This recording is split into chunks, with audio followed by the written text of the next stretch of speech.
The second half of September was full of more exploring. Going to shopping centers, making new memories with my new friends, and exploring temples. During this day, I went to the Higashi Totsuka Junior Station with my friend Emmy in search of thrift stores. Before coming to Japan, I'd heard of how if you look in the right places, you can sometimes find really cool items. So when Emmy asked if I wanted to go, I said yes. But I'd be lying if I said that that was the only reason. At this point, we had already assimilated into our classes, and because of that, we all ended up having somewhat different schedules, so seeing each other during class was a little bit harder. So when she asked me to go, I was honestly really happy because it meant that I got to spend more time with her. And honestly, I had a lot of fun. I thought it was really interesting seeing how different Japanese style is from American. Clothes, accessories, home goods. Everything was really new in a way. I mean, clothes is clothes, I know, but regardless, it's really interesting seeing how culture kind of shows in small things like this. On our way back to the train station, we made the decision that we were going to explore the mall that was connected to the train station, the Aurora Mall or the West Plaza Mall. This mall was also pretty big. It was very similar to the one that we had close by, but it was one structure instead of three. At the very bottom, it also had a food court, which kind of made me think that every mall might have a food court at the very bottom. But it was full of, baked goods, some sort of gift items, some pre-made meals, which we hadn't really eaten, so we got a quick snack. Afterwards, we ended up just kind of exploring more of the floors, and eventually we found a Muji store that was honestly the whole floor. I've kind of glazed Muji in the past because I really enjoy their items. They have, a lot of kitchen items. They always have really good-looking snacks. I mean, you can't really go wrong with that. And I'm a big fan of minimalism for my own spaces, so I really enjoy buying their stuff. Even like their toiletry is pretty nice. And they even had some makeup, so honestly, I think Muji is a very well-rounded brand. You can't really go wrong with it, in my opinion. Later that day, we would end up hanging out with the rest of our friend group, and we ended up going to another mall that was really close by, which was a standalone, so it was different from the ones that we would always go to. But we ended up finding it was like a little kid's store, and they had a lot of Hello Kitty stuff, which is the reason why we ended up going there. I mean, they had stationery, they had like photo card holders, they had, little games. Honestly, a lot of stuff. And the thing is, I know Sanrio is Japanese, but it still kind of surprised me with how big it is. Kind of because it's so hard to find stuff like that sometimes here in the States. They also had like the Calico Friends, a lot of motorcycles, very common way of transportation, I guess, other than the trains. But yeah, after that, we would end up going to what we would call the river, which was a spot that we would frequent a lot, to hang out and talk, just because it was really close by. And it was really nice of just going outside and kind of decompressing from the long day at school, or if there was stuff happening, we could just hang out there and talk. It was really nice. We probably ended up going home maybe closer to 1 a.m. since a lot of the times that we would end up talking there, we'd stay out pretty late. Closer to the end of the month, Emmy, another friend of ours, and I would end up going to the Yamashita-cho district to visit the famous Yokohama Chinatown and what would eventually be my first themed cafe. Compared to the Chinatown in LA, I found this area to be much prettier, which, to be fair, that could be because there weren't people harassing us in mascot costumes. I've only ever been there once, and that was my experience, so... Moving on, the architecture in this area was really pretty. There were a lot of vibrant colors and a variety of restaurants that made the street smell really nice. The souvenirs there were also really pretty. They had a lot of cute keychains and snacks, and generally, it was just a really fun time being there. I will point out though that even though this time that we went, it was really empty, this is a very popular tourist area, so if you ever decide to go here, it might not be, but I would still really recommend doing so. Even if this isn't accurate to China or its culture, I think it's still a very beautiful place and it has really good food. After a bit of walking and taking a few pictures, we eventually made our way to the cafe known as Pignic Cafe. This, I think, was one of my favorite activities during the entire time that I was there. because I really love pigs, which baby pigs to be specific. I think that they're some of the cutest animals, and being fully covered by them was honestly kind of a dream. I ended up taking a lot of pictures, a lot of videos, and honestly, they had like little snacks that were pig themed. I got some of those too, even if they were kind of overpriced. Afterwards though, we ended up walking a little bit around the city, taking in the views from the shore, as Yokohama is right next to the coast. And we also ended up walking through like a little park that was there. And we would even pass by the setup for Oktoberfest, which, as a side note, come back to the next vlog because I do end up going to that for a little bit.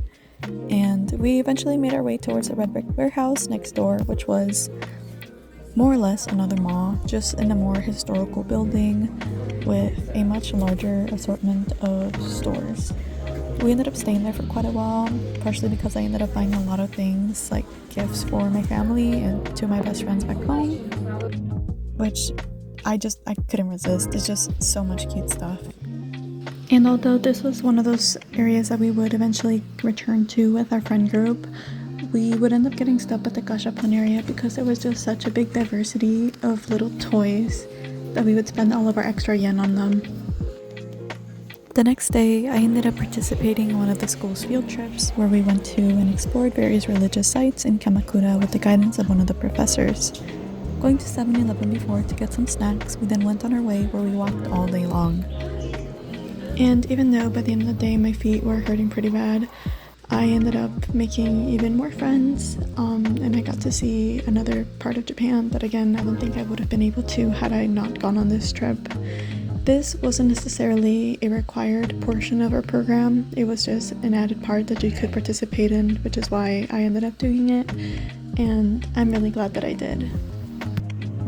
The first site we ended up going to was a Kencho-ji temple, a Rinzai Zen temple that ranks first among the 5 great Zen temples and is the oldest Zen training monastery in all of Japan. To say that this place is a big deal is an understatement.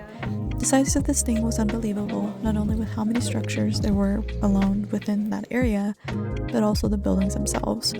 There was actually a film crew there that was setting up for some sort of TV show, but we didn't really see what they ended up filming, so I'm still kind of curious about that. We also took a group picture here, which, looking back, there were actually a lot of us on this trip. It was basically like a tour guide and his customers. With that being said, having the professor there was such an amazing way of immersing ourselves, as it allowed for us to really understand the customs and partake in them, as I believe the professor's academic focus was on Japanese religion, and I honestly could really see the passion and just generally the thoughtfulness behind the way that he presented all the information and just kind of guided us throughout this trip. As a side note, I did have somewhat of a bias towards this professor. There was a class that he teaches in Buddhism that, although I wasn't able to take during the semester that I was there, I really was interested. For me, I don't have a particular religious affiliation, but I've always thought that Buddhism or like Islam are really interesting religions, so I was really sad that I couldn't take his class. Next on our trip was the Tsurugaoka Hachimangu Shrine. This Shinto shrine was originally dedicated to Hachiman, the god of war, seen as a bringer of good fortune and victory in battles.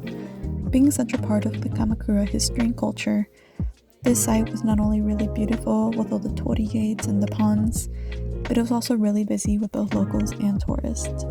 I took a bunch of pictures here, as everywhere we looked, it honestly made for an amazing background, both as in like selfie sense, but also as a picture for like a postcard. It was just really nice. On our way to our next destination, we were able to see a lot more of the city. The path that we ended up taking was basically in the center of the city, going in between the roads. So it was all very pretty. But we did actually end up losing half of the group here.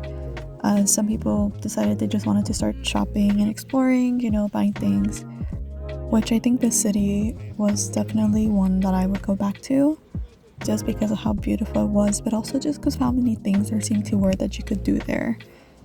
And to be fair, it was kind of a good move, since the next spot that we ended up going to was kind of far, and if I remember correctly, we also had to go uphill, which made it even worse. But our next location was the Kotokuin Temple. This was a Buddhist temple which is really well known for its huge Buddha statue, known as the Kamakura Daibutsu. This is basically a really big Buddha statue that's made out of bronze, and it's actually been designated as a national treasure. The Buddha itself is hollow, which allowed for tourists to go inside. I did end up going inside, but I didn't take any videos of it. But even if that wasn't the feature that it had, I think just being in its presence was a very surreal thing to go through. I actually ended up getting some Buddhist beads for my grandpa here, which I would give him during Christmas. I think if you can go to Kamakura, I would definitely recommend it. It's so beautiful. Finally, after a little more walking, we would make our way to our last stop, the Hase-dera temple.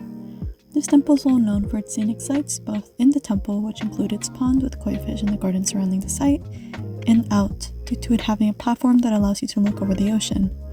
Also, it is very well known for the large wooden statue of Kannon, the goddess of mercy, which was huge.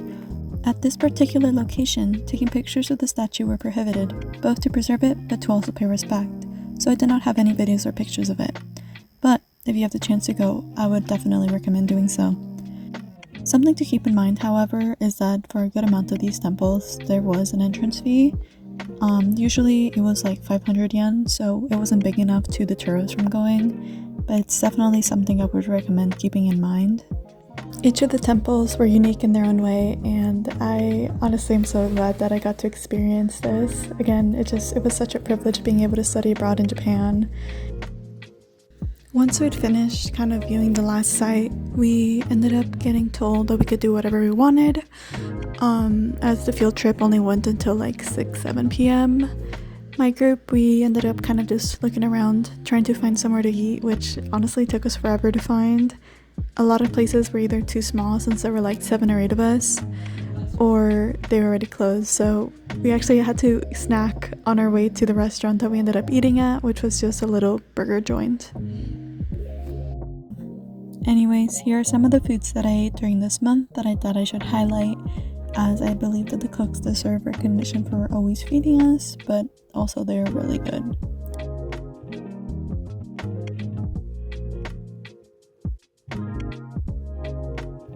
Well, that's the end of the video. Don't forget to like, subscribe, and check the video description. Leave me a little comment for engagement if you could.